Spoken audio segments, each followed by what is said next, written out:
Assalamualaikum warahmatullahi wabarakatuh. Saya Viana Putra Octavia dari jurusan Business Law kelas LA65. Pada kesempatan kali ini, izinkan saya untuk mempresentasikan mata kuliah Indonesian Legal System yang berjudul Penyelesaian Pelanggaran HAM di Indonesia. Pelanggaran HAM di Indonesia muncul setelah runtuhnya Orde Baru, tuntutan terhadap HAM, munculnya era demokrasi dan hak asasi manusia setelah lebih dari 30 tahun lamanya di bawah rezim otoriter. Dilakukan penelitian terkait kebijakan pemerintah Orde Baru yang bertentangan dengan prinsip-prinsip hak asasi manusia dalam kehidupan ketatanegaraan dan kemasyarakatan. Pemerintah era reformasi melakukan regulasi terhadap peraturan perundang-undangan serta melakukan ratifikasi terhadap sejumlah instrumen HAM internasional untuk mendukung pelaksanaan HAM di Indonesia.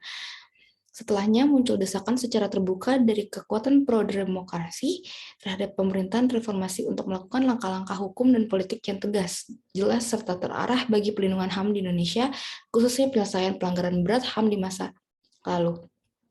Mandat yang diberikan kepada pemerintahan reformasi adalah menyelesaikan pelanggaran HAM berat pada masa lalu yang terjadi era Orde Baru seperti yang tertuang dalam TAP MPR nomor 5, MPR 2000 dan Undang-Undang nomor 26 tahun 2000 tentang pengadilan HAM. Presiden B.J. Habibie pada tahun 1998 merupakan wakil presiden dari Presiden Soeharto. Dengan pengunduran diri Soeharto, Presiden B.J. Habibie dituntut untuk melaksanakan tindak lanjut pelaksanaan HAM di Indonesia. Atas tuntutan itu, Presiden B.J. Habibie membuat rencana aksi nasional, yaitu persiapan pengesahan perangkat internasional di bidang HAM, diseminasi informasi dan pendidikan bidang HAM, penentuan skala prioritas pelaksanaan HAM, pelaksanaan isu perangkat internasional di bidang HAM yang telah diratifikasi melalui perundang-undangan nasional.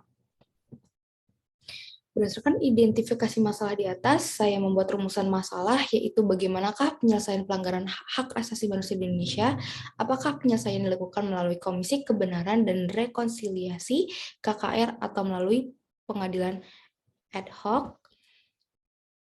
Namun, dalam pelaksanaannya, penyelesaian pelanggaran HAM di Indonesia ternyata memiliki beberapa kendala, antara lain kesulitan pembuktian apabila penyelesaian dilakukan melalui jalur hukum, hadangan dari kekuatan politik pendukung rezim terdahulu, terutama militer, halangan dari sebagian korban atau keluarga korban yang tidak ingin membuka luka lama.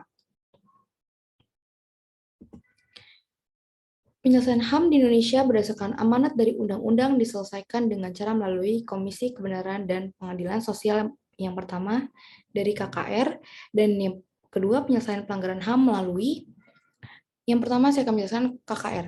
KKR dibentuk untuk menegakkan kebenaran terhadap pelanggaran HAM berat pada masa lalu di luar pengadilan. Mekanisme KKR ini dihadapkan dalam mengungkapkan kebenaran, telling truth, dan penyembuhan healing korban atas berbagai pelanggaran HAM yang terjadi, sehingga berbagai kasus pelanggaran HAM dapat dibongkar dan para korban kasus pelanggaran HAM berat dapat terobati. Dan yang selanjutnya adalah penyelesaian pelanggaran HAM melalui pengadilan nasional. Melalui pengadilan HAM, yaitu pengadilan khusus terhadap pelanggaran HAM berat yang terjadi sesudah berlakunya Undang-Undang nomor 26 tahun 2000 tentang pengadilan HAM. Yang kedua, namun di dalam Undang-Undang nomor 26 tahun 2000 tentang pengadilan HAM tidak ada ketentuan tentang cara pembentukan pengadilan HAM. Yang ada hanya cara pembentukan pengadilan HAM ad hoc sesuai keputusan Presiden seperti yang ditentukan dalam pasal 43 ayat 2 Undang-Undang nomor 26 tahun 2006 tentang pengadilan HAM. Berdasarkan sumber dari presentasi yang saya buat adalah, walaupun belum berfungsi dan berjalan secara maksimal di dalam penyelesaian kasus pelanggaran HAM berat yang terjadi di Indonesia, namun pemerintah Indonesia telah berupaya untuk menyelesaikan kasus pelanggaran HAM berat melalui instrumen hukum yakni Undang-Undang nomor 39 tahun 1999 tentang HAM dan Undang-Undang nomor 26 tahun 2000 tentang pengadilan HAM. Pembatalan UU nomor 27 tahun 2004 tentang KKR secara tidak langsung telah membatalkan dan sekaligus memupus alternatif penyelesaian kasus pelanggaran HAM berat sebagaimana yang dimandatkan oleh Undang-Undang nomor 26 tahun 2006. Pemerintah tidak sepenuh hati dalam menangani penyelesaian pelanggaran HAM di Indonesia. Hal ini dapat dilihat di dalam Undang-Undang nomor 26 tahun 2000 tentang pengadilan HAM. Tidak ada tentang cara pembentukan pengadilan HAM, yang ada hanya pembentukan pengadilan HAM ad hoc. Sekian presentasi dari saya, kurang atau lebihnya mohon maaf. Wassalamualaikum warahmatullahi wabarakatuh. Terima kasih.